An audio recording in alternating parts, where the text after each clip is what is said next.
HRN listeners. As we celebrate our 15th year, we are deepening our commitment to giving voice to the next generation of food systems storytellers, and we need your help.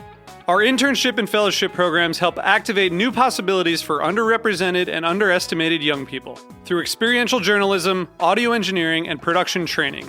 Through these unique programs, HRN helps food equity stewards build essential workforce readiness skills that expand their potential and foster economic mobility. Please consider supporting these critical programs. And with a minimum donation, you can be entered to win a dinner for two at an amazing restaurant in one of 8 cities and tickets to a concert at a great venue in one of those cities. We have incredible partners across the country who have donated, as they also share our passion for helping to educate the next generation of food systems storytellers. Check out heritageradionetwork.org/15 to donate and enter to win today. That's heritageradionetwork.org/15 to donate and enter to win today. And make sure you donate before March 31st. Thank you.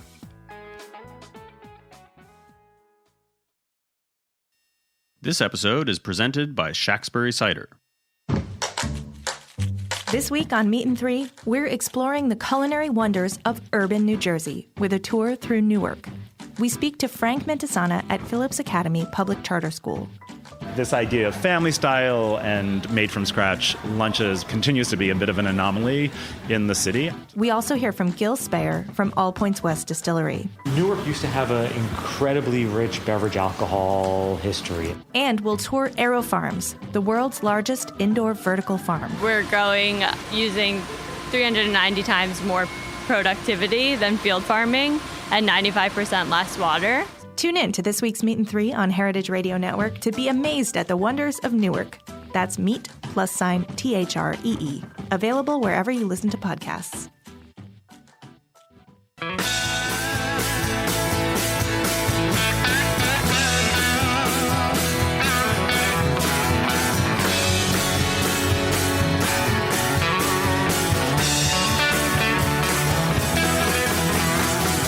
Hey, welcome to Beer Sessions Radio on the Heritage Radio Network.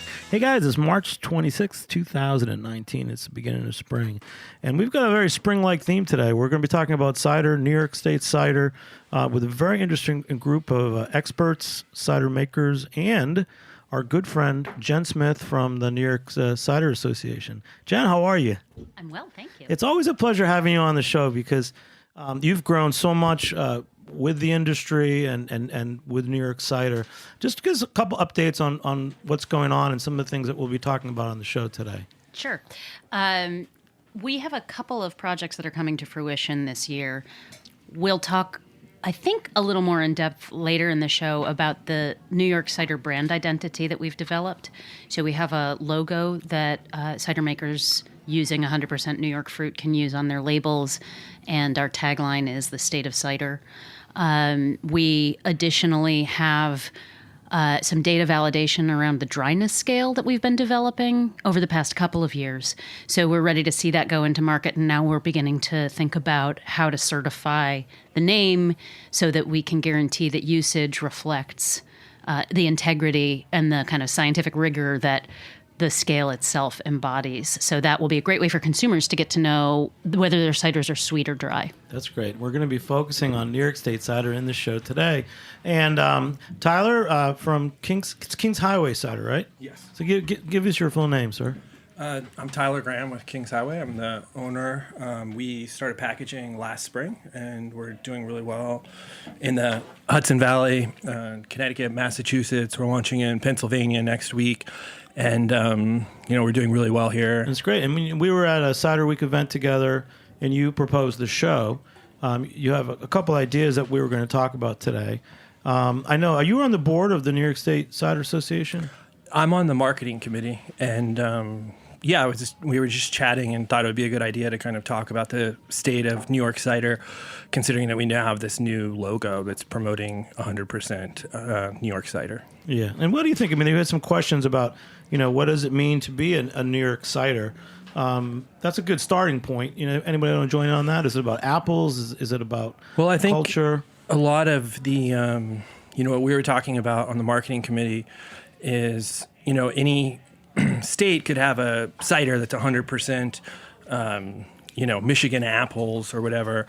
And so, part of what we were talking about is what makes a New York cider. And I think it has a lot to do with the culture of New York. I mean, I think that the cider market in New York is really starting to mature, and I think it's a little bit behind maybe some other markets like on the West Coast. If you go upstate, people will tell you, oh, cider's for fall. If you come into the city, in March, everyone's drinking Rosé ciders. So I think I would compare it a little bit to the beer market where I think 7 years ago, the New York beer market was, very immature. But now if you look at the packaging, New York beer is the most beautiful packaged beer in the country. Yeah, it's true. And Gideon, introduce yourself because you're one of my favorite cider guys. Hey, so my name's Gideon Call. I started Original Sin quite a long time ago, back in 1996. So I've seen the cider industry in New York evolve quite considerably over the years. I mean, when we first met, I was criticizing your packaging because you were appealing to a nightlife. But back then, I mean, how did you sell cider, over 20 years ago? Did anyone even know what it was? Actually, even the point where you're criticizing me was probably the second or third phase in the company, because that, for the first 12 years, there wasn't any point of sale or really image to speak of. But at some point, that image did take hold, especially in the Lower East Side and East Village, at a time when you really needed that to get bars to get excited about cider and get sell-through. So it's a very different time than it is now, as terms of expertise in the cider category and excitement about the category in general. And we're going to talk a lot more about new things that you're doing, but also a couple more guests in the room. I'm Dan Pucci. I have a consulting company called Walba Hospitality. I wear a lot of different cider hats in the industry. We know you were the palmier at Wassail. Yeah, back in the day, it was palmier Wassail. First cider bar in New York. 2015 that brought so many cider people into this studio. Yeah, for quite sure. a few cider shows back then. Yeah, absolutely. And since then, I do many, many other things. Great. And I have another special guest from Heritage Radio Network. Hey, I'm Jordan Berry. I'm a producer here at HRN, and I do cider research on the language we use to talk about what we're drinking. That's great. So let's go back to this. So, Jen, I know some things that you've been talking about and studying besides label and marketing, but you talked about a dryness scale for a while. Give me a little backstory on that, and let's talk about what that means for you guys as New York producers and cider experts. I will. Can I be a pain and jump back for 1 second first and talk a little bit more about the logo and the notion of what New York cider is. And I just want to point out that it's fairly unique in the United States for a farm cidery license class to exist. And what a farm cidery here in New York State means is that it's a cidery that uses 100% local ag. So when we're talking about New York cider, what we mean is that it's fruit that's all grown locally. Now, I'm not, we can debate the relative merits of New York apples versus Massachusetts apples or et cetera. But the point here is that there is not necessarily a guarantee that cider that is from state X is actually made from apples grown in state X, the way that there is that guarantee here in New York. And if I can make a comment on that one unique element of New York cider is that we have the most diverse selection of apples in the country. And on top of that, we do also have a very diverse variety of ciders being made, which again, the Finger Lakes is certainly very different than you get in other portions. So great. I think, I'm going to pour a cider right here called Little Scrumpy, and this just kind of shows you that just apples, King's Highway, Little Scrumpy. And this is just made from apples that have just been around for 100 years on the side of the road. And it's got like a little bit of a funk to it, but not any kind of bacterial or yeast funk. It's just the tannins on the apples. And these apples are all over the place where we are up in eastern Dutchess County. But I think one of the big things that this idea of doing 100% New York apples is going to help the industry with is getting better apples into the ground. We're talking about, when we buy these apples from growers right now, they'll have excess cider apples and they don't have anything to do with them at the last minute in the season, and then we can get them for cheap. But what we want is we want to pay more for them. We want to pay twice the price of them and know that we're going to have them in August, September, and really grow the industry. Yeah, I think it's really important, especially because we do have the most amount of cideries of any other state in the country. we are the leading, and I think as Jen said, we have a really diversity of producers here as well. Like Yudon was saying, we do have the Finger Licks, which makes a very unique style of cider versus the Hudson Valley, and we have ciders in 750s and in cans and in kind of all different formats on draft and serving in wine glass and pint glasses, and it's kind of amazing the diversity we have within the state. That's a good start, right, Jen? And I'll point out, in the varieties we're using for those ciders as well, we're using culinary varieties, we're using bittersweet varieties, we're using heirloom varieties, and it's all kind of maxed together. And New York State's really driving a lot of the rest of the country as well. A lot of our orchards out in Western New York are making cider, are growing apples and making cider for cider makers around the country. So it's pretty impressive. Yeah. And then to talk about the dryness scale, you asked me about that? Sure. Okay. So there is a The demonstrated... reason I say that is because we want to talk about a label. We want to talk about growing better apples in This New is York. delicious cider. And people knowing that New York has great apples that make great cider. But an important direction for this industry is dryness.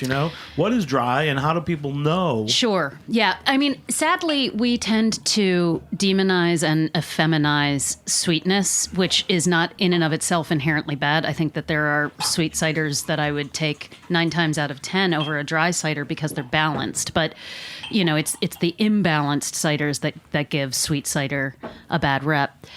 But that aside, consumers don't understand what dryness is. They do understand what they like to drink, but they can't quite, connect between what that dryness or sweetness is and what they're enjoying. And so we've developed this scale that will standardize based on residual sugar and total acidity, and then if there are a substantial amount of tannins present, also adjusting for tannins, what the flavor experience is going to be for them as they, are enjoying it in the glass. And so building upon that and creating a custom framework, a constant framework for it will be able to help acclimatize drinkers to what they want to drink. Will it be a number scale, like a 1 to 10? Yeah, it's a, 0 to 4 from dry to sweet. And your particular cider falls where it falls in between, and it's dry, semi-sweet, sweet are the hash marks. And, the New York Cider Association considers our colleagues in the Northeast to really be kin. Like, we have a lot of the same concerns. We have a lot of the same objectives. We have a lot of the same opportunities. Interestingly, the first person to have the official dryness scale and market is Eden Ciders from Vermont. Eleanor just texted me a picture this morning. The cans just came off the line, and they've got the scale on there. So cool. Excited about that. And do you think that for you guys as cider makers and experts, does that help you in your marketing to know that there's a scale that people can relate to? And would you make ciders for a number? Like, I want to make it a dryness 3. I want to make a dryness 7. Well, so at Kings Highway, we do everything we ferment all the sugar out. So it's always 0 grams residual sugar. And like Jen was mentioning, it's actually very confusing for the consumer right now, because the way I like to explain it is if you take a Coca-Cola and just keep adding acid to it, eventually you can't taste the sugar anymore. And you wouldn't know that there's 32 grams of sugar.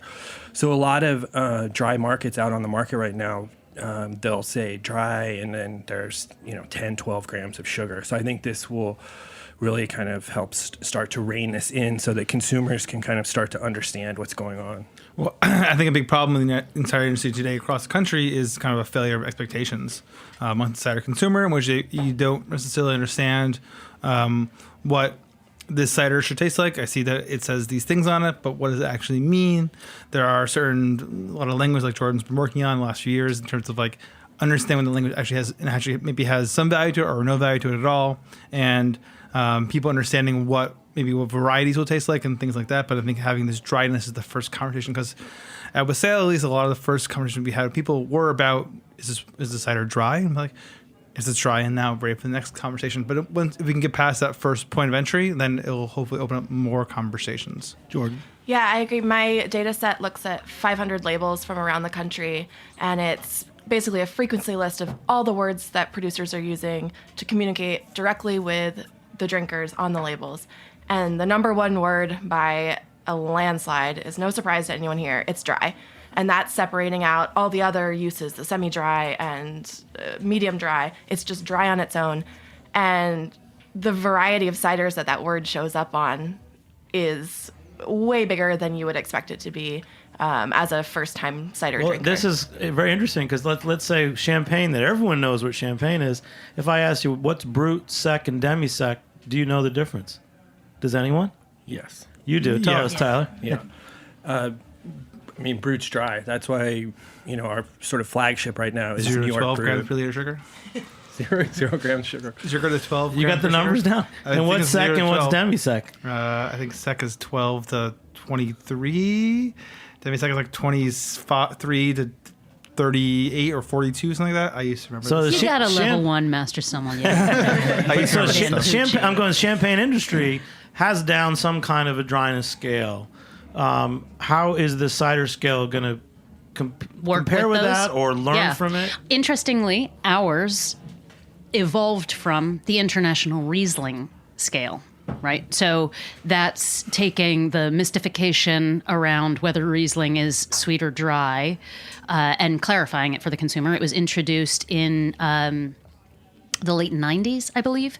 Actually, it was an international committee, but based in the Finger Lakes. And ours is built from it in the sense that they use residual sugar and total acidity, and they adjust for pH. And we don't adjust for pH, but we do adjust for total tannin content where it's present. It doesn't necessarily have to be. So they saw, and by they, I mean the sort of global Riesling industry, they saw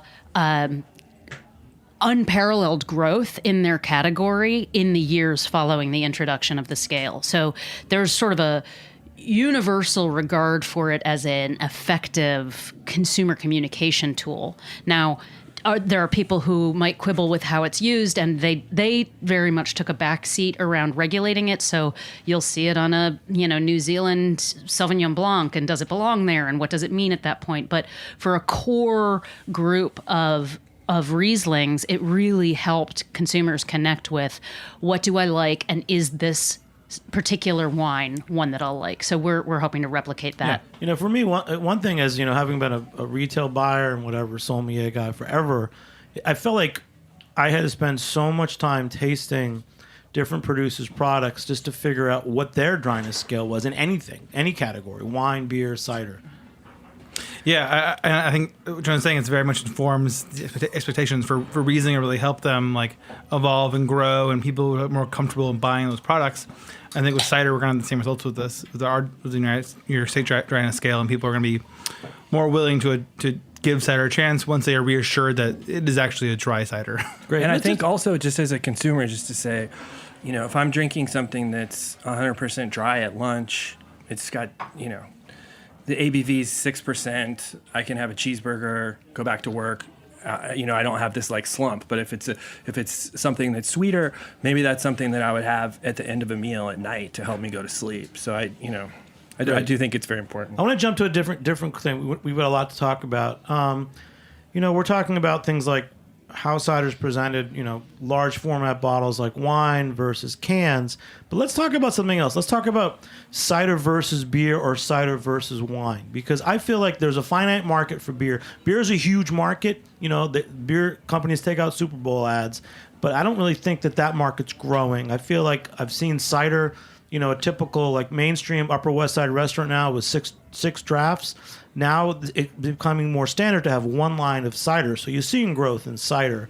So, who wants to sum up? Where is cider? Is it going after beer drinkers? Is it going after wine drinkers? Well, I'll just say one thing that I tell drinkers who aren't maybe necessarily familiar with nicer ciders is very well executed sour beers that are blended from barrels, very well executed wines that are blended from barrels, and very well executed ciders that are blended from barrels all have a very similar thing going on. I think also the cider industry is very bifurcated in terms of one, there are certain drinkers that bifurcated? certain. Is that a process in cider making? But I think there's certain bifurcation patented by.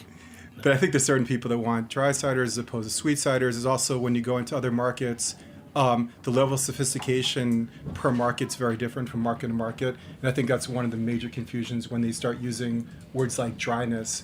The dryness in certain parts of this country means something different than it might be in New York, where people are obviously much more sophisticated. So, and then that once again even happens even more so. Then you're talking about 12-ounce cans as opposed to wine bottles. We're all in the same room, but in many ways it's two separate types of ciders that are being produced, or two separate markets they're consuming the product, there is overlap, but not to a great extent. Well, I feel like when I'm in a Dan Pucci tasting, I only get cider in fancy wine bottles. Not always true. We have cans. I usually sell can ciders as well, but I think there is definitely that kind of like diversion in the market, like was saying, but also there is also I think a spectrum as well that exists, and there's the products that exist that are made by macro brands from concentrate are different from the brands that are the more regional brands that are made from fresh apples versus the ones that are made from apples they purchase from somebody else versus the people who are growing estate-grown apples and things like that. There's kind of a long spectrum of different ciders that exist within the marketplace. Which actually, I think... I'm sorry, on that note, unfortunately in this country, 75% of ciders in this country are still made out of concentrate. And also the level of knowledge in this country is still so limited that if you go into bars, you'll be shocked at the lack of knowledge when it comes to cider. That's great. We're going to take a short break, guys. We'll be back in 1 minute on Beer Sessions Radio. All right.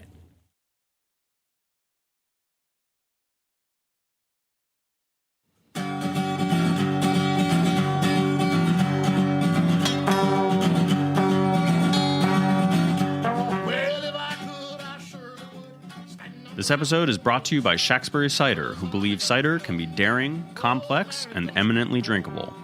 Located in Vergennes, Vermont, Shacksbury make a broad offering of ciders, from the bright and fruity rosé to inventive, small-batch wild apple fermentation.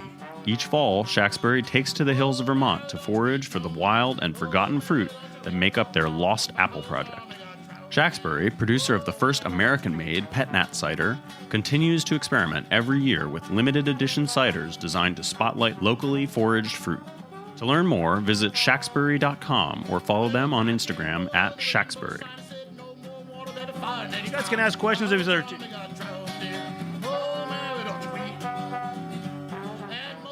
Hey, welcome back to Beer Sessions Radio on the Heritage Radio Network. Check us out, heritageradionetwork.org. It's our 10th anniversary.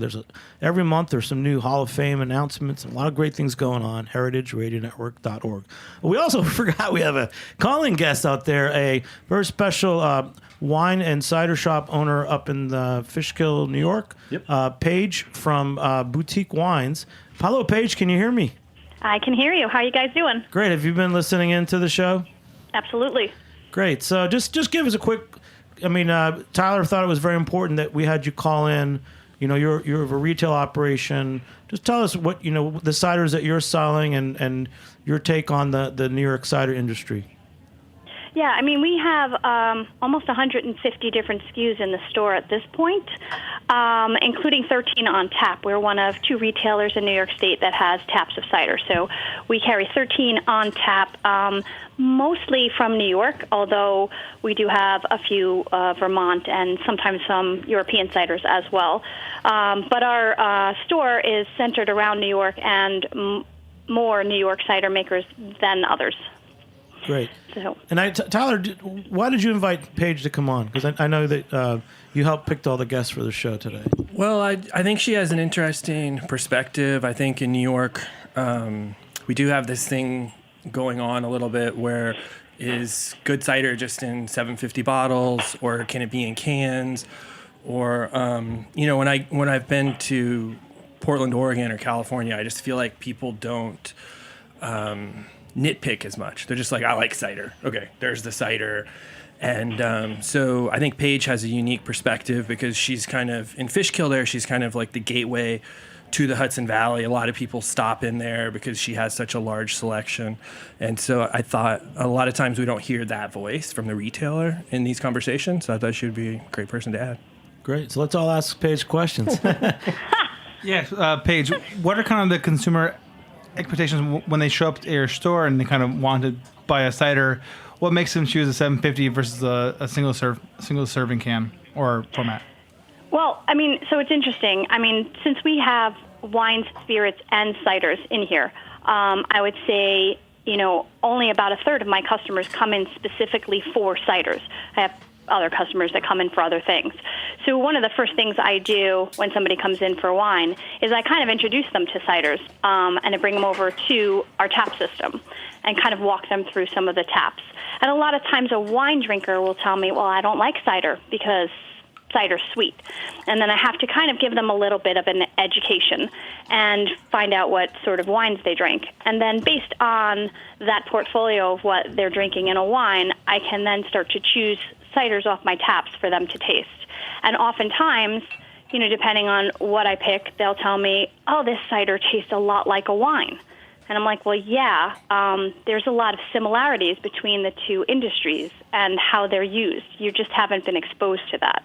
And one of the funny things I always tell people when they finally discover ciders for the first time, I say to them, if you tell me you don't like cider because it's sweet, that's like telling me, I don't like wine. I've had Manischewitz before, and I don't like that one. So I don't like all wine.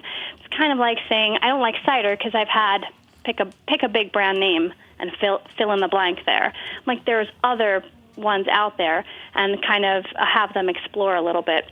So back to your original question about the format size, I've found that a lot of the younger people seem to like those cans because their tastes are different than what you would find in the 750s. We see a lot more of the heritage ciders and the drier style ciders in the 750s. And so I tend to have an older crowd that kind of goes to those style packaging versus the cans. Hold on a second. Quick, Tyler, you just poured a can of your cider. What was that? That was the Brut, I think, that we were just. So the Kings Highway There's Brut? a Brut and a Rosé out here. And then, Dan, you just poured something. I just poured some of the Cars Cider House from Western Mass, from Haley. This is their Yarlington Mill single variety. And Paige, since we're talking Paige, to you, that's why you got to be in here in studio. Next time, come down. But let's say right now I'm at your spot and I'm one of those customers that just walked in and I want to try some ciders. Tell me like 3 ciders that you would taste me on today. 3 ciders that are on my tap that I would taste you on today. Sure. I would absolutely taste you on Penning's Farm cider. They have something called Iron Mountain, which almost tastes like the peel of an apple, and it's very cool, made right here in the Hudson Valley. I love that. I'd absolutely taste you on Kings Highway's Whip Appeal, which we always run on tap as well, because it's got an incredibly great guava flavor on the front, and it is my gateway of explaining to people the difference between fruit and sweetness. Great. And so we always taste on that. And the third one, that's a little difficult. Probably Orchard Hills Verde cider. I run that in my tree tap. We actually have a 15-foot tree with a tap in it, and I almost always run Orchard Hill in there. And I like that because that cider actually hits almost everybody's palate. It is so amazing. From sweet to dry, almost everybody likes that cider. Wow. Tyler, thanks for bringing in Paige. I think I'm going to take a drive up to Fishkill just to go to the store. She has like 16 or 18 tap lines. It's crazy. Amazing. Let's go to Gideon. So, Gideon, we started talking about, I've known you a long time. You're one of the pioneers in selling cider in New York, but you've made a big jump the last few years. So tell us about the orchard and why you've committed to having an orchard in New York and your visions for terroir-driven ciders. I have my family used to have a dairy farm. I went to actually school for veterinary medicine, and unfortunately our farm went out of business many years ago. So we had land in the Hudson Valley, and about 10 years ago, as a result of going to some great cider events, which include going to Cider Days in Greenfield, Massachusetts, as well as visiting the USDA orchards in Geneva, New York, I really became a lot more knowledgeable and interested in apples in general. And if you look at the golden age of pomology, the study of fruit trees, is the 19th century. And if you look back at the literature, people were so passionate of the apples they grew. And upon reading upon this literature, there are many apples that weren't available. And I went out of my way to try to find many of these apples. Many of these were endangered apples. Endangered apple is defined as an apple that's being offered by less than 3 nurseries. And apples are really almost impossible to find. And so the intent of my test orchard, it's only 2 acres. with dwarf trees is to grow many apples that really can't be found.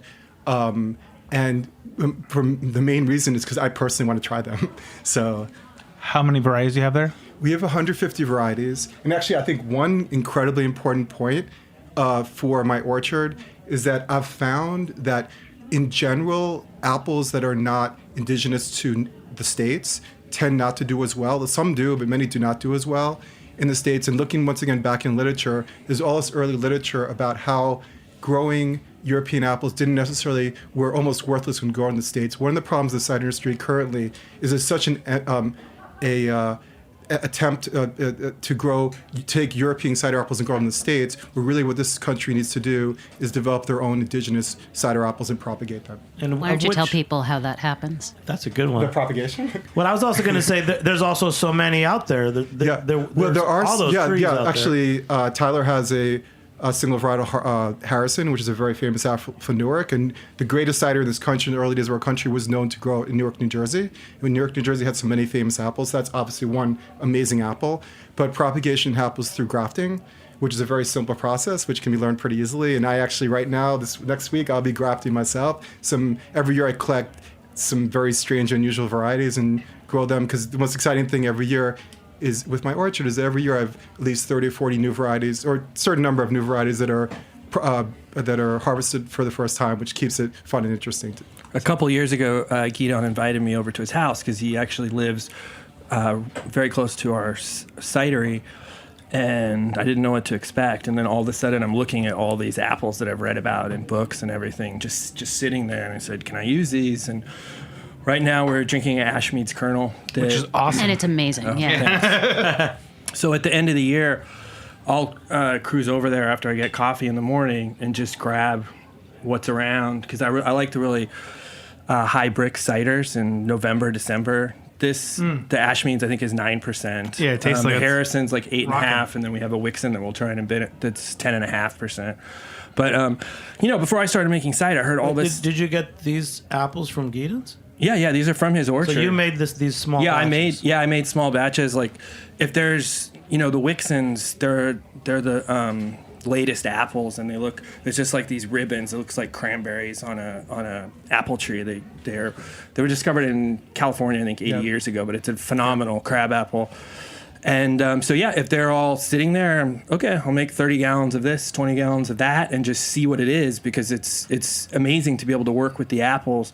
And before I started making cider, I heard all these people saying, "Oh, you can't make single varietals. It's going to taste like shit. These have to be blended. These aren't supposed to be on their own." And I've found the complete opposite. And there's a guy actually out in Colorado named Dan Haken who's makes all these phenomenal single varietal ciders. Well, the minute you poured one of these, Dan here got so excited. Yeah, well, I love Ashmead's Kernal as an apple, and it is so delicious.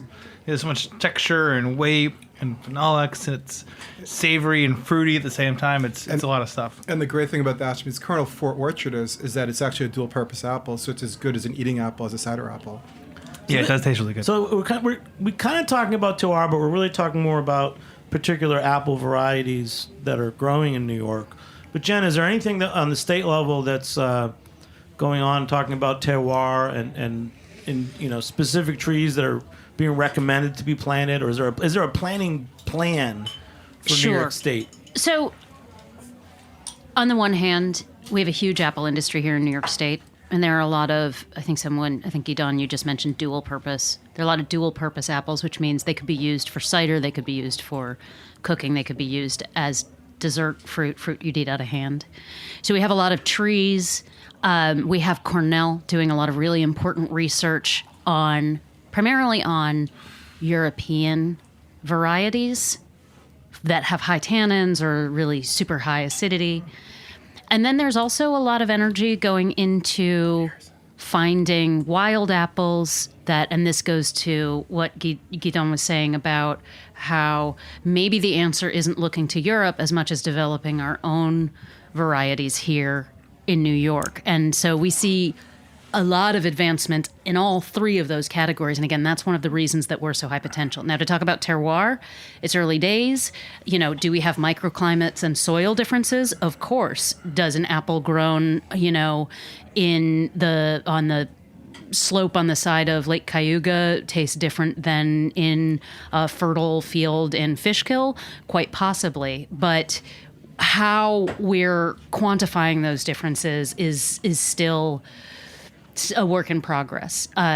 All that said, we do think that there's a way to approach a very high-level concept of terroir by saying, okay, these apples were not just grown in New York, but they're one of a set of varieties that grow well in New York and demonstrate the kind of characteristics that we think cider could and should have. So that's sort of our baby step towards designating terroir, is to have geographical distinction. Dan? Well, I think looking back in a lot of the 19th century research, it all talks about basically apples of a place. It talks a lot about how certain Cox and Beach talk all about how certain apples grow in certain places and they really excel the best. You talk about like Spitzenberg does really well, and both of them talk about Spitzenberg does really well in the northern Hudson Valley, then especially in like the Schoharie Valley. How that's really the place for it to grow. And it tastes good other places, but it's really best right there.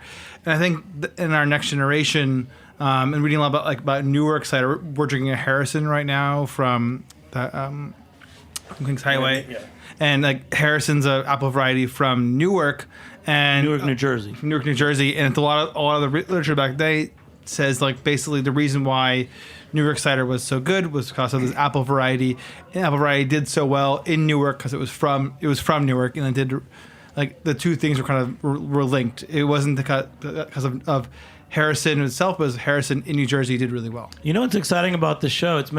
We've talked for so many years about, farm breweries, farm cideries, farm tourism. This is the first show that's made me really want to go explore New York State. I mean, you mentioned Schoharie County and the shores of Lake Cayuga. Should I go visit all these places? Yes. You should. You should, check out the Lake Ontario fruit growing region. You should check out Western New York, the Finger Lakes, the Hudson Valley. We've got some folks up in the Berkshires who are growing fruit and making cider as well. We've got the Catskills and did I not say the Hudson Valley? The Hudson Valley is the best known. If I overlooked it, it's only because it's at the tip of everyone's tongue. But I want to make a statement that when you even look at New York City, that New York City itself has a crazy and very important history in the history of apple growing in our country. The Barry in Dutch means farm, and once upon a time the Barry was an orchard that Peter Stuyvesant grew, and the corner of 13th and 3rd is a plaque of the very first grafted pear tree ever brought to this country, which stood there for many hundreds of years. The very first horticultural society was started on Greenwich Street, and the most important nursery in the history of this country was started in Queens. And the most important historical literature when it comes to the early days of apple growing in our country and horticulture in general was the William Prince Nursery from Flushing, Queens. So you can't underestimate the importance of New York. I just want to say, too, we're drinking this Harrison now. We had the Ashmeads before. And there's just like a little bit of the smokiness to the Harrison. It's a totally different cider. Mm-hmm. It's a few degrees off. They're made the same way. But for me, I think that's such an exciting thing. I think we will get terroir, but I don't think we're there yet. I can see in 10 years, here's how the Gold Rush are on Long Island. Here's how they are, up near the Finger Lakes. But this last year, we had so much rain in the Hudson Valley. The apples taste nothing like they tasted the year before. And that's from just a huge... I think 4 or 5 years ago, we did a show with just Kingston Black varietals.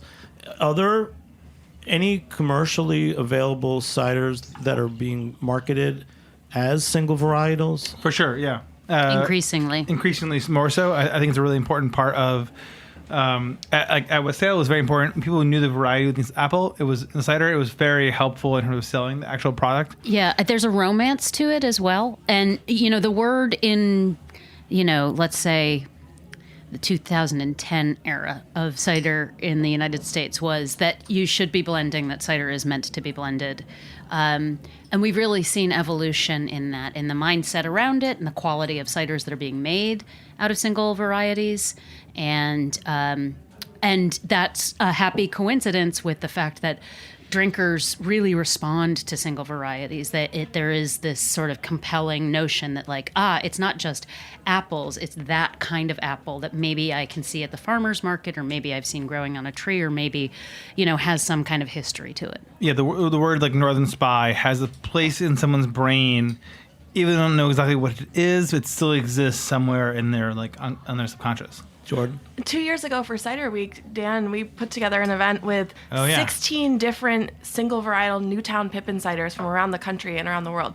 And that was not even all of the Newtown Pippin ciders we could have gotten. Actually, sorry, if I can make one point. In 1898, a British chemist analyzed the American Newtown Pippin at the Royal Society of Chemistry in England to decide, the question is, why is the Newtown Pippin single varietal better than English ciders? And he analyzed it, and his claim was that there's nothing artificial in the cider, it just simply was a great cider apple. So to say that there isn't a history of single varietal ciders is really not the case. I think 1898. Yeah, and wasn't the Harrison the champagne of the Americas? Yeah, Harrison, same thing. I think the blending thing is probably comes from more of a European tradition of in England, where they basically would grow a lot of different apples and blend them together, and they developed the English and the French models are very different than the models that existed in this country 100 years ago. Yeah, and primarily cider was made at the homestead level here more than as a commercial product, and so you're going to make cider out of what's growing in your backyard or what grows that year. Right. But at least in Newark, especially, the reason why Newark cider was so good in terms of the 19th century was because of the varieties they put in it, and that was the real hey, you're gonna buy this stuff, and you're gonna buy it. They used to sell it all up and down the East Coast, all through the South was people were buying Newark cider, and it was because of the consistency of the varieties. It wasn't the same seedling, whatever they were having inconsistency that was around the rest of the country. It was actually a real variety that was consistent, and as a consumer, it had a certain amount of expectation. Cachet. Cachet, but also you knew what you were drinking. Same thing today when we're trying to build out an idea of expectations for people, to consumers. In the 19th century, New York cider did the same thing for cider consumers. It does make sense, because I'd like to say that even though I've been tasting ciders with you guys for many years, I couldn't tell you the difference between a Newtown Pippin or a Harrison, although I think Ashmead Kernal is the coolest name. So this is really, really promising conversation. Guido, one quick thing before we take our next break. Okay, well, I was going to say, one point on the New Jersey ciders, what kind of following with Dan's point, is actually this really one cool historical fact that the Harrison combined with the Campfield was considered to be particularly wonderful cider. Campfield is another New Jersey apple, and it would sell in New York markets for several times the price of other ciders because it was so well respected. And you'll find a lot of that. Those references in literature, how great New Jersey cider was. Great. We're going to take... I know, it's awesome. Quick, what was the cars we had, Dan? We had the Cars Yarlington Mill. And where's Cars from? They're in Western Mass, in the Southern Berkshires. They're in Haley, which is near Northampton. One of those towns. Yeah. All right. We're taking another short break. We'll be back in a minute on Beer Sessions Radio. All right.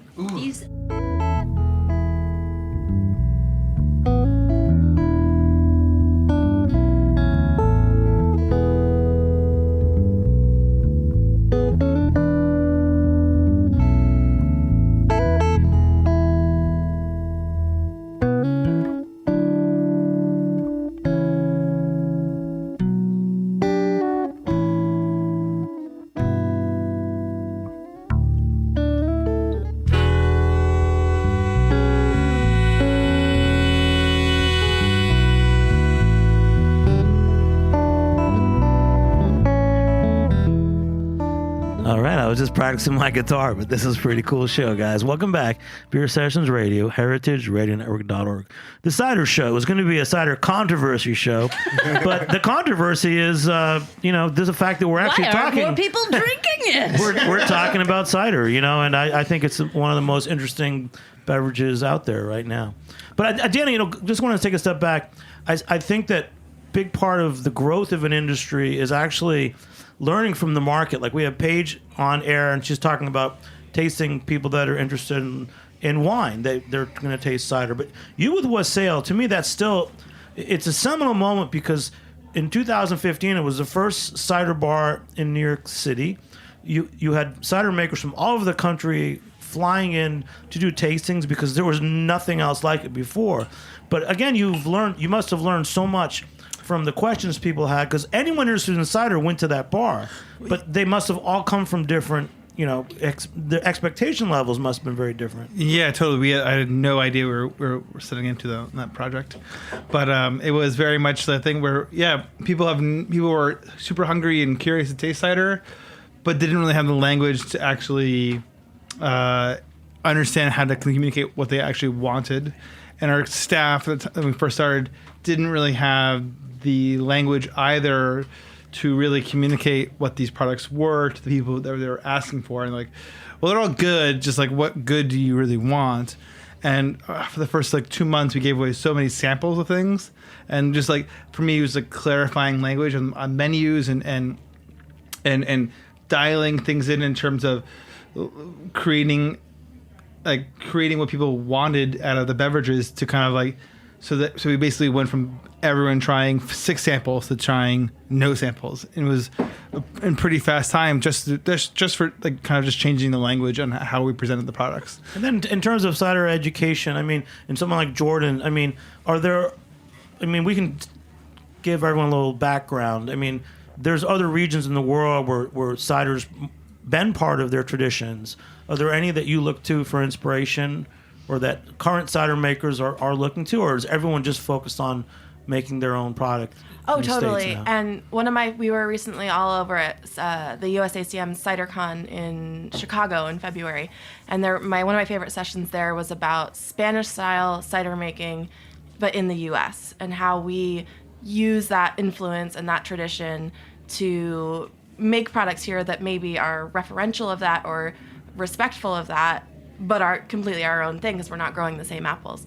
So back to the conversation about what apples we're growing, it's awesome to look at these traditions, and consumers who have traveled abroad and gone to a choch in Spain or had cider in Brittany, they have an expectation of what it is, and so we can use that language, but to talk about it in kind of what we're doing here and what our traditions that we're building, I think is a really cool opportunity.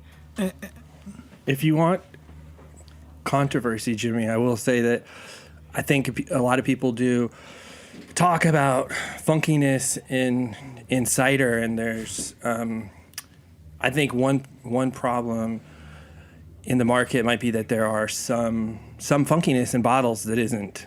It's not intentional. It's not good, and you're spending $40 for the bottle, and then people are reporting back, I don't really like dry cider, and it's like, well, that's not really what that was. Or I've even seen it at festivals where people are pouring it, and it's just. So I think that's a challenge for the New York State. You might have that problem anywhere where people don't really know what the styles are, what they should be. I don't taste it in beer. I taste a lot of beer.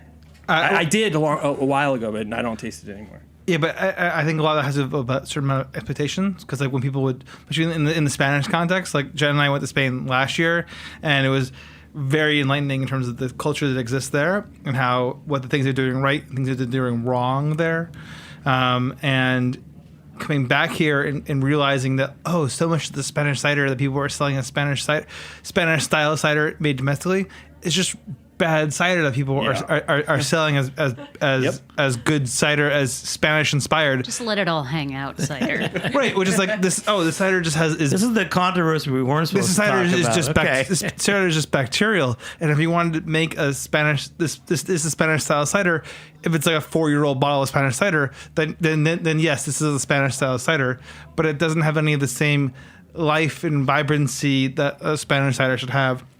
It just has lactobacillus and we have a long bits. way to go, but I want to, since I got 2 cider makers in the room, building on what Jordan said, are there any traditions that inspired you when you were first making cider? I mean, are you just fermenting, or are you looking to France or Spain or England for your cider making techniques?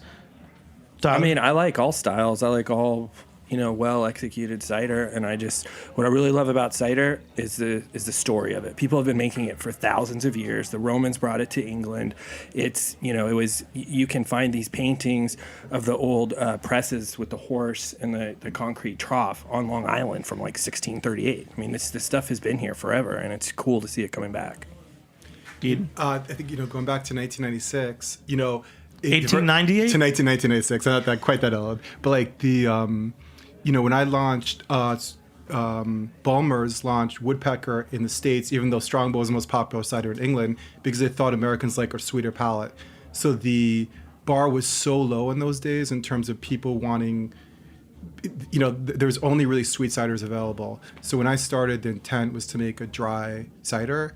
So you're saying my inspiration was a dry European cider, as much as I knew at that point in time, and offer it to the market. So a cider that would be borderline what beer drinkers would have, which obviously has evolved considerably from that point in time. So Jen, the market as a state cider association, it's you got to be pretty sophisticated to navigate your way through this. Yes and no. I think, and Paige touched on younger consumers and differences with younger consumers. And so something that I think is really positive or hopeful is that we're every year having more drinkers come online for whom cider isn't a new concept, right? That's been in the market. So there's not this barrier to get over. It's not an alternative anymore. Right. It's not an alternative. It's not unknown.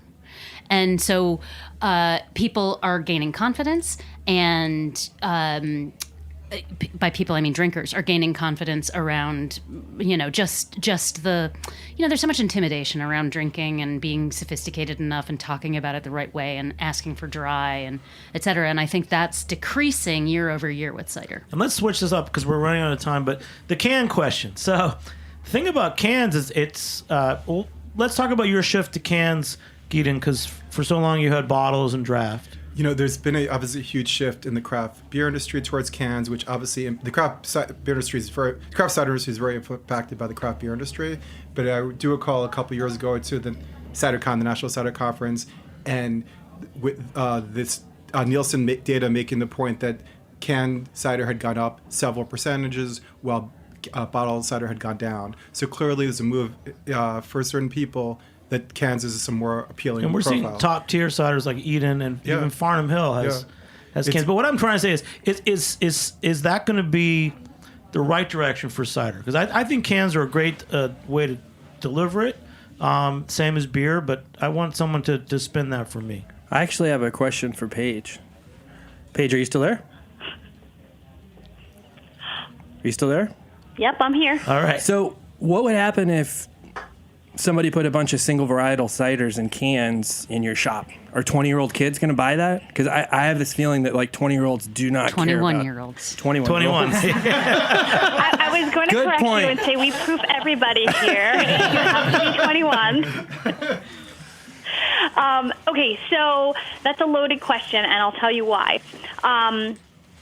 In terms of single varietals and going back to what you guys were talking about before, since we put a single varietal cider on tap, I've seen a trend of people asking for single varietals. So we happen to get Hudson Valley Farmhouse's Northern Spy on tap. And I've run it on tap probably about 4 months now. And in explaining what that is and what that means to the consumer, they started asking questions about what other single varietal ciders do I have in the store. So I've brought in more single varietal ciders overall, including other Northern Spy and Kingston Black, that kind of stuff. So because I'm tasting it on the tap, that's what changes the equation here. If I just had them sitting on a shelf, then yeah, you definitely have a problem. But if I'm tasting them out on tap and I can explain what a single varietal is, that sparks an interest. And yes, the younger generation is interested in it. If I can make a remark, so there's still a market for draft. We just came out with 4. We have a series of 4 single varietals coming out. One is the McIntosh, which Jen's pouring now and Jordan's drinking now, and hopefully everyone else is going to have at some point. I think that what I've learned over the years is the more you talk about apples, especially if you can talk about depth, the more people latch onto it. It's just simply that people don't know enough about it to get excited about it. So if you can talk about it in a way that's exciting, people really get into it. Can I get a marketing wonk for a second? Go for it. So what we find looking at Nielsen data and just larger cultural trends, is that younger drinkers don't identify by beverage type. They are what we call occasional drinkers. So they drink by occasion. They want something that they can take with them and, enjoy on a hike or at a picnic or et cetera. Steve Wood always makes the joke about how many times you go on a picnic on a year. But you know what? Here in New York City, there's a lot of using parks as your living room. So there are a lot of picnics. And about 50,000 people every day in Prospect Park. Right, exactly. I have a first picnic planned for Saturday. It's going to be 65 degrees in New York. Wait, what are you bringing on that picnic? It's definitely going to be cider. And canned cider, probably. Yeah, so you can take canned cider with you, and it's lower alcohol, so it's an easy to drink. This is an amazing show. We're going to do many more cider shows, of course. So happy that you guys came on. Anyone want to wrap it up? Any other final statements? I actually want to make one very important point, I think, is that some of the most important work done in the country right now is being done by Cornell University and Greg Peck and his graduate students in terms of analyzing cider apples and deciding what direction this industry needs to go, specifically in terms of profitability for orchardists. And in England, the Long Ashton Research Center had a significant impact on English cider industry, and I think Cornell, in the long run, will have the same. So, yeah, Greg's new study is really amazing and really gives a lot of backbone to a lot of things that people have been saying for many years in the profitability of orchards and kind of understanding the long-term viability of cider as an important part of New York State agriculture. Great. Anybody else? All right. This is a great show. I just want to say, Paige, it is so great having you call in. I'm a big advocate of great retail establishments, from beer bars to wine stores. So thank you so much for sharing your expertise. That was awesome. Thank you for having me. All right. Fishkill, New York, right? Boutique wine? Boutique Wine, Spirits, and Cider in Fishkill, New York. All right. And everybody else, just give us a quick, your name and your whatever, and sign off with us. Jen Smith, Executive Director, New York Cider Association, Cider Week, Hudson Valley, coming at you in June. Rock on. Jordan Berry, Heritage Radio Network producer and cider language researcher. Tyler Graham, Kings Highway, Fine Cider. Original Sin, Gidon Call, getting a little old over there, but I'm okay. So. The original. Dan Bougie, Wild About Hospitality.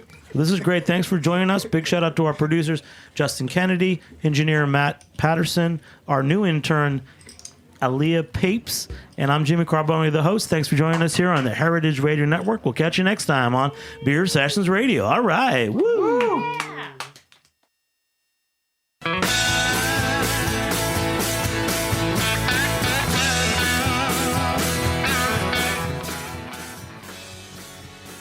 Thanks for listening to Heritage Radio Network, food radio supported by you. For our freshest content and to hear about exclusive events, subscribe to our newsletter. Enter your email at the bottom of our website, heritageradionetwork.org. Connect with us on Facebook, Instagram, and Twitter at heritage_radio. Heritage Radio Network is a nonprofit organization driving conversations to make the world a better, fairer, more delicious place. And we couldn't do it without support from listeners like you. Want to be a part of the food world's most innovative community? Rate the shows you like, tell your friends, and please join our community by becoming a member.